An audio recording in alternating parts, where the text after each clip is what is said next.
Pakistani bureaucracy, Pakistani media, یہاں تک کہ پاکستانی اسٹیبلشمنٹ کی بھی ٹیلی فون کال ٹیپس کروایا کرتے تھے،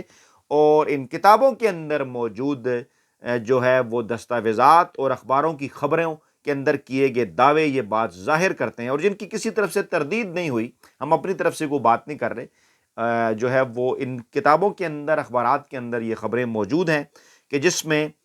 باقاعدہ طور پر جو ہے وہ اس قسم کی خبریں بھی ہیں کہ اس قسم کی ٹیکنالوجی 90 کی دہائی کے اندر شریف خاندان نے اسرائیل سے حاصل کی، اور باقاعدہ طور پر پھر ان کو استعمال بھی کیا کہ وہ گھر کے اندر بیٹھ کر دور کی جو چیزیں ہیں، آڈیو ویڈیو لیکس، وہ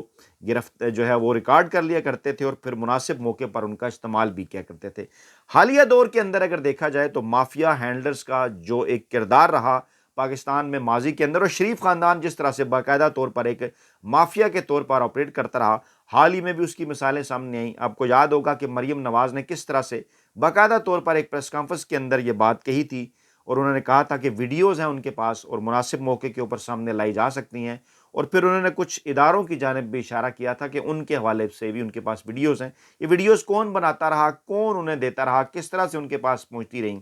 اور پھر اس کے بعد پھر جج صاحبان کے ساتھ ان کو اپروچ کرتے رہے۔ اللہ تعالیٰ معاف کرے، اللہ تعالیٰ کے گھر کے اندر بھی جو ہے وہ بیت اللہ کے اندر بھی اس قسم کی ویڈیوز، اس قسم کی چیزیں بھی سامنے آئیں، اور کس طرح سے پھر پاکستانی عدلیہ سے وہ اپنی مرضی کے فیصلے لیتے رہے۔ یہ باقاعدہ طور پر ایک پوری تاریخ ہے۔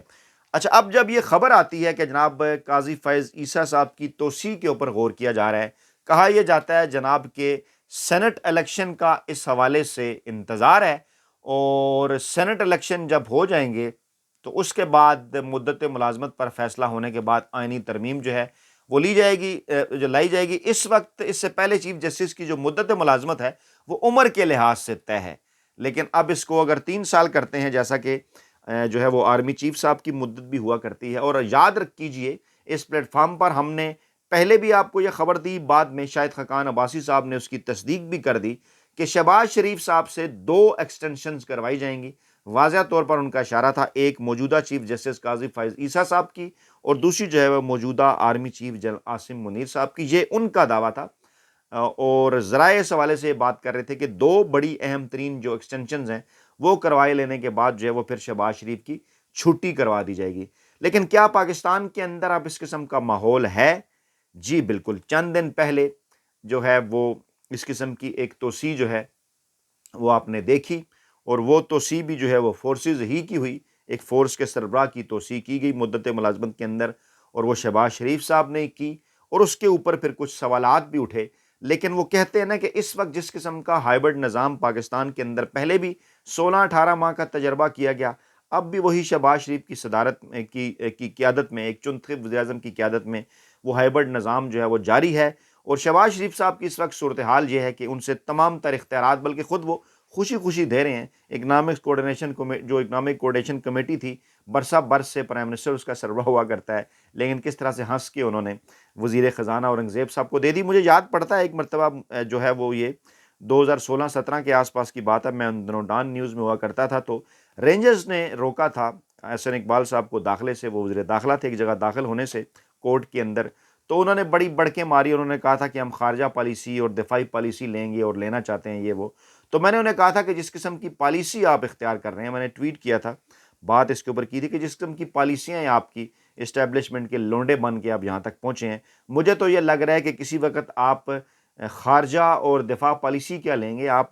خزانہ اور داخلہ پالیسی بھی جو ہے ان کے حوالے کر دیں گے۔ تو اب بالکل اسی قسم کی بات ہے۔ اس وقت پاکستان کے وزیر داخلہ محسن نقوی صاحب ہیں، پاکستان کے وزیر خارجہ اورنگزیب صاحب ہیں، اور یہ دونوں عہدے کہاں سے آئے،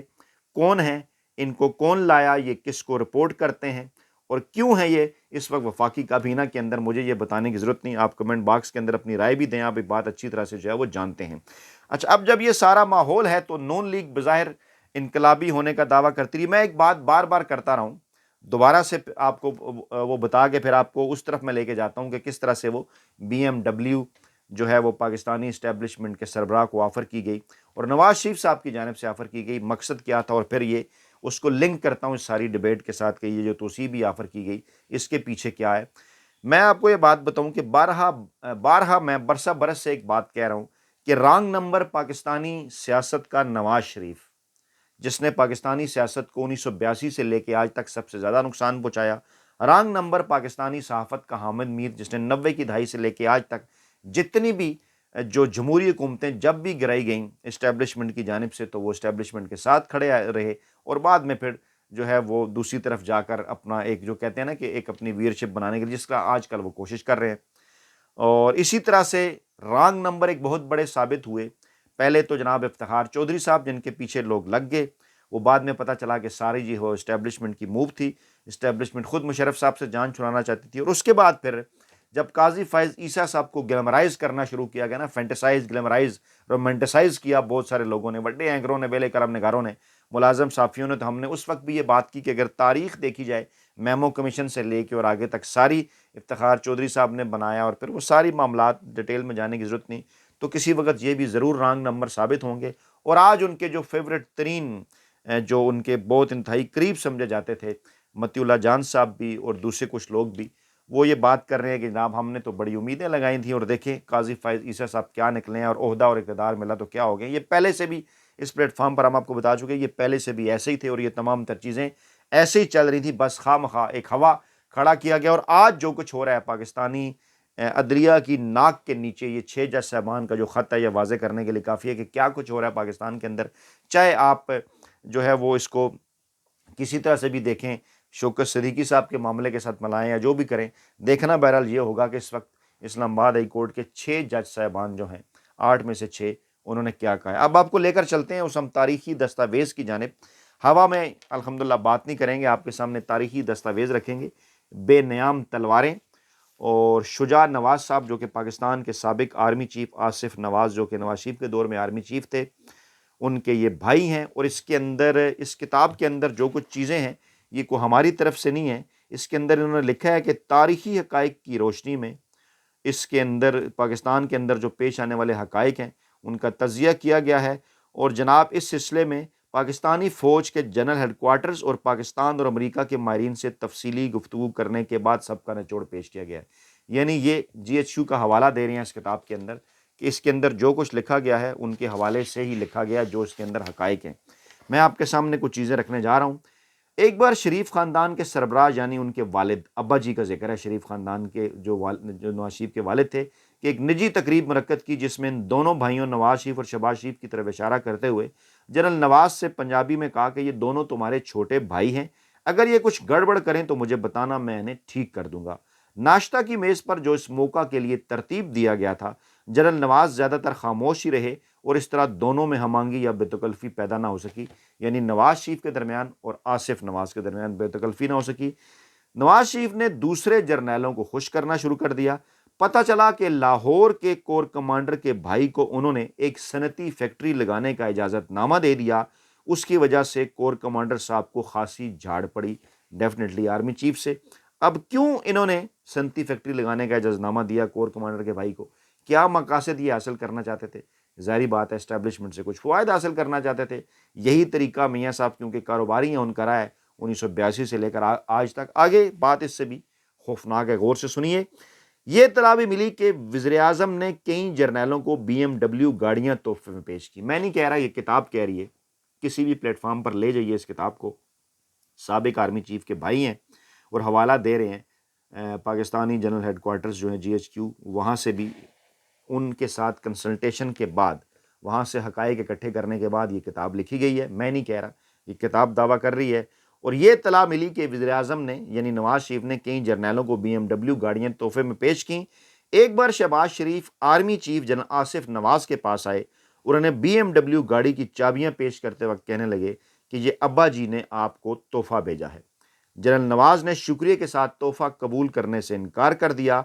پھر ایک بار وزیر اعظم شریف نے خود ایک بی ایم ڈبلیو گاڑی کی چابی جنرل نواز کو پیش کی، جو جنرل نواز نے یہ کہتے ہوئے واپس کر دی، شکریہ سر، میں اسی میں خوش ہوں جو میرے پاس ہے۔ میں نہیں کہہ رہا، یہ کتاب کہہ رہی ہے۔ بے نیام تلواریں لے جائیں کسی بھی پلیٹ فارم کے اوپر، پاکستان کے تاریخی حقائق درست کر لیں، اور وہ تمام نورے اور جمورے جو یہ دعویٰ کرتے ہیں نا، یہ نورے اور جمورے کہ جناب نواز شریف بڑے انقلابی ہیں، بڑے جناب وہ سول سپریمیسی کے بڑے قائل ہیں، اور جناب بڑے وہ اینٹی اسٹیبلشمنٹ اور یہ تاریخ ہے۔ اور یہ اگر یہ کوئی چارٹر آف ڈیموکریسی سے پہلے کی چیزیں ہیں نا، اس کے بعد جو کچھ کیا وہ بھی آپ کے سامنے ہے. گیلانی کی حکومت گرائی کالا کوٹ پہن کر, عمران خان کی حکومت گرانے میں اہم ترین کردار ادا کیا. تو یہ جو ہے نا, یہ پاکستانی عوام کو پتہ ہے ان کا, اور نئی نسل ان سے کسی قسم کی بیوقوف بننے کے لیے جو ہے وہ تیار نہیں ہے. ہاں, وہ جو پرانے کسی وجہ سے ان کے ساتھ جڑے ہوئے ہیں, وہ جڑے رہیں, وہ ہمارے لیے جو ہے وہ ناقابل علاج ہیں. تو جناب یہ تھیں تازہ ترین اور بڑی اپڈیٹس. اپنا بہت خیال رکھیے گا,